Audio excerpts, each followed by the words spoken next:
सभी का स्वागत है। आशा करती हूँ आप सब बहुत बढ़िया होंगे और सुस्त होंगे। दोस्तों, श्रीमद् भगवत गीता में भगवान श्री कृष्ण के उपदेशों का वर्णन है। भगवान श्री कृष्ण ने अर्जुन के माध्यम से सारे संसार को गीता का उपदेश दिया था। कृष्णा ने अर्जुन को गीता का पाठ तब पढ़ाया था जब उनके कदम महाभारत युद्ध की युद्ध भूमि में डगमगाने लगे थे। श्री कृष्ण के उपदेशों को सुनकर अर्जुन अपने लक्ष्य को पूरा करने की ओर अग्रसर हुए।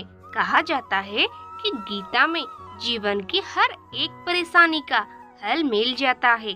गीता में कही गई श्री कृष्ण की बातें आज भी जीवन में आगे बढ़ते रहने की प्रेरणा देती है। दोस्तों, ऐसे में किसी भी परेशानी का हल पाने और जीवन में सफलता पाने के लिए गीता की कुछ बातों का ध्यान रखना चाहिए। माना जाता है कि जो भी व्यक्ति गीता की इन 5 बातों का जीवन में अनुसरण कर लेता है, वो हर काम में जरूर विजय हासिल कर लेता है। तो दोस्तों, बिना देर किए जानते हैं गीता के अनमोल उपदेश जो जीवन को नई राह दिखाते हैं। गीता का पहला उपदेश फल की इच्छा छोड़कर कर्म पर ध्यान देना चाहिए। एक राजा था जो अपनी प्रजा का बहुत ख्याल रखता था। वो अपनी प्रजा के बीच जाता और उनकी समस्याओं को सुनता था। वो कोशिश करता था कि वो उनकी समस्याओं को दूर कर सके। उसकी कर्तव्य निष्ठा के चर्चे दूर दूर तक फैले हुए थे। एक बार राजा अपने राज्य में भ्रमण करने के लिए निकले हुए थे। तब उनके कुर्ते का एक बटन टूट गया। ये देखे राजा ने अपने मंत्री को तुरंत बुलाया और उसे आदेश दिया कि वो गांव से एक अच्छी दर्जी को बुला लाए जो उनके कुर्ते का बटन लगा दे। ये सुनकर मंत्री ने गांव में दर्जी की खोज शुरू कर दी। संयोग से उन्हें एक दर्जी भी मिल गया। गांव में उसकी एक छोटी सी दुकान थी। उस दर्जी को जल्दी ही राजा के पास लाया गया। उस दर्जी से राजा ने कहा कि क्या वो उसके कुर्ते का बटन सिल सकता है। दर्जी ने कहा कि ये तो बड़ी आसान काम है। दर्जी ने अपने थैले से धागा निकाला और कुर्ते का बटन लगा दिया। राजा बेहद खुश हुआ और उससे पूछा कि वो उन्हें कितने पैसे दे। इस पर दर्जी ने कहा कि इतने से काम के लिए वो पैसे नहीं ले सकता है। इस पर राजा ने कहा कि वो इसकी कीमत जरूर देंगे। दर्जी ने सोचा कि उसने तो बस धागा ही लगाया है, तो उसके 2 रुपए मांग लेता हूँ। फिर दर्जी ने सोचा कि कहीं राजा ये ना सोचे कि इतने से काम के लिए 2 रुपए, तो गांव वालों से ये कितना पैसा लेता होगा। सब सोच समझकर दर्जी ने कहा कि वो अपनी इच्छा से जो भी देंगे वो ले लेगा। ये सुनकर राजा ने अपनी हैसियत के मुताबिक उसे 2 गांव देने का फैसला किया। राजा ने कहा कि कहीं समाज में उसका रुतबा छोटा ना हो जाए, इसीलिए उसने ये आदेश दिया उसे 2 गांव दे दिया जाए। परंतु दर्जी ने मन में सोचा कि कहाँ वो 2 रुपए मांग रहा था और कहाँ वो 2 गांव का मालिक बन गया। दोस्तों, गीता में श्री कृष्ण ने कहा है कि मनुष्य को फल की इच्छा छोड़कर कर्म पर ध्यान देना चाहिए। मनुष्य जैसा कर्म करता है उससे फल भी उसी के अनुरूप मिलता है। इसीलिए व्यक्ति को अच्छे कर्म करते रहना चाहिए। गीता का दूसरा उपदेश है स्वयं का आकलन। दोस्तों, श्री कृष्ण के अनुसार व्यक्ति को खुद से बेहतर कोई नहीं जान सकता। इसीलिए स्वयं का आकलन करना बेहद जरूरी है। गीता में कहा गया है कि जो व्यक्ति अपने गुणों और कमियों को जान लेता है वो अपने व्यक्तित्व का निर्माण करके हर काम में सफलता प्राप्त कर सकता है। गीता का तीसरा उपदेश है मन पर नियंत्रण। दोस्तों, एक बार एक गांव में साधु रहता था। वो गांव के बाहर वन में बनी अपनी कुटिया में जा रहा था। इस रास्ते में बाजार पड़ा। यहाँ से गुजरते हुए साधु की नजर एक दुकान पर पड़ी। यहाँ पर कई सारी टोकरियां पड़ी हुई थी। उन टोकरियों में खजूर रखे हुए थे। खजूरों को देखकर साधु को लालच आ गया। उसका मन खजूर खाने को करने लगा, लेकिन उसके पास पैसे नहीं थे। ऐसे में उसे अपने मन को काबू में रखना पड़ा। फिर वो कुटिया की तरफ चला गया। साधु अपनी कुटिया में पहुंच गया, लेकिन फिर भी खजूर खाने का विचार मन से नहीं गया। वो लगातार इसी बारे में सोचता रहा। वो ठीक से सो भी नहीं पा रहा था। अगली सुबह वो जागा और फिर से खजूर खाने के बारे में सोचने लगा। उसने सोचा, खजूर खाने हैं तो पैसे तो चाहिए ही होंगे। ऐसे में साधु सूखी लकड़ियों को बेचकर खजूर खरीदने की सोचा। वो बहुत सारे लकड़ियों को इकट्ठा करने के बाद वो उन्हें कंधे पर लाद कर बाजार की तरफ चला। वो उन लकड़ियों को बेचने जा रहा था। लकड़ियां का गट्ठर काफी भारी था। उसके लिए इन्हें लाद कर जाना आसान नहीं था, लेकिन फिर भी साधु चलता गया। कुछ देर चलने के बाद उसके कंधे में दर्द होने लगा।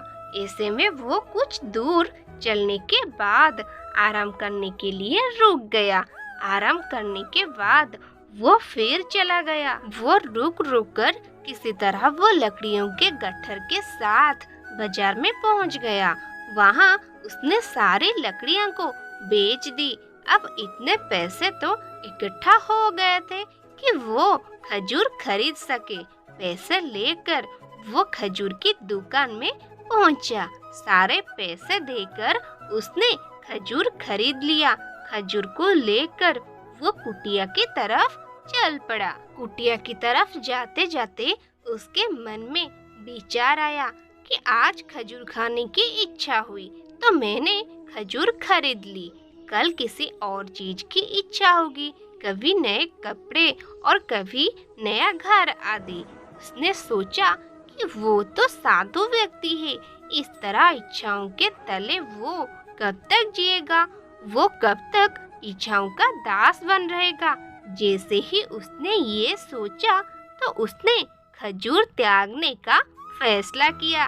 रास्ते में गुजरते हुए एक गरीब व्यक्ति को साधु ने खजूर दे दिए। इस तरह वो खुद की इच्छाओं का दास बनने से बच गया। दोस्तों, हमारे मन ही हमारे दुखों का कारण होता है।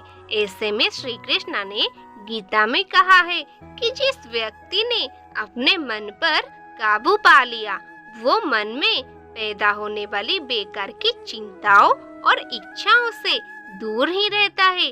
साथ ही व्यक्ति को अपने लक्ष्य को भी आसानी से प्राप्त कर लेता है। गीता का चौथा उपदेश है, क्रोध पर काबू रखें। एक प्रचलित लोक कथा के अनुसार पुराने समय में शांति नाम की एक महिला थी, लेकिन वो क्रोधी स्वभाव की थी। गुस्से में वो छोटा बड़ा कुछ भी नहीं दिखती थी और जो मुंह में आता वो बोल देती। उसके परिवार वाले और गांव के लोग उससे परेशान थे। क्रोध शांत होने पर महिला को अपने किए पर बहुत पछतावा होता था। एक दिन वो नगर के प्रसिद्ध संत के पास गई। संत से शांति ने कहा कि गुरुजी, मेरे क्रोध करने की आदत ने मुझे सभी से दूर कर दिया है। मैं खुद को सुधार नहीं पा रही हूँ।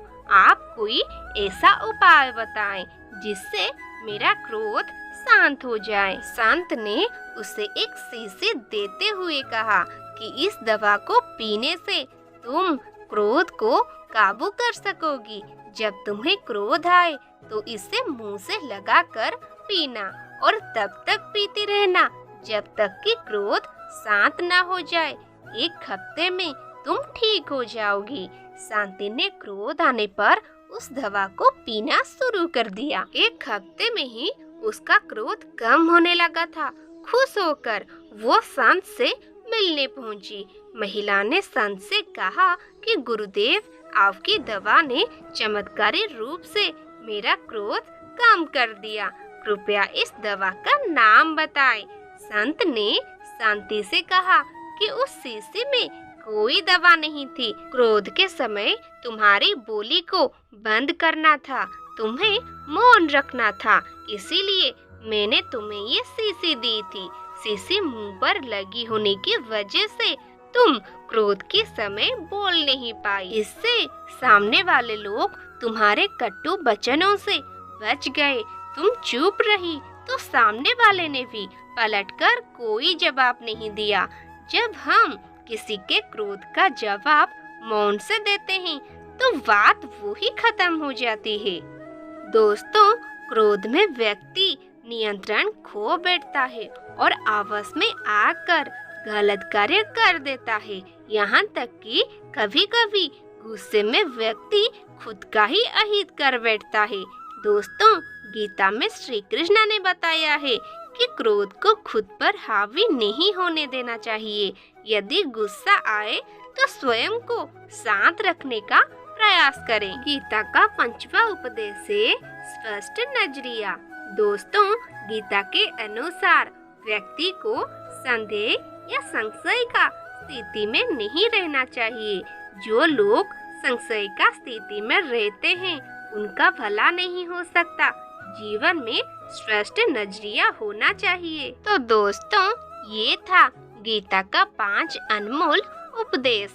आशा करती हूँ आज की इस वीडियो आपको पसंद आई होगी और साथ ही आज की इस वीडियो से आपको कुछ अच्छा सीखने के लिए मिली होगी। यदि सच में आज की इस वीडियो से आपको कुछ सीखने के लिए मिली है तो नीचे कमेंट बॉक्स में हमारे साथ जरूर शेयर करें और साथ ही ऐसे ही वीडियो देखने के लिए हमारे चैनल दिव्य सृष्टि को सब्सक्राइब करें। साथ ही बेल आइकन को प्रेस करें ताकि अगली वीडियो की नोटिफिकेशन सबसे पहले आप तक पहुंचे।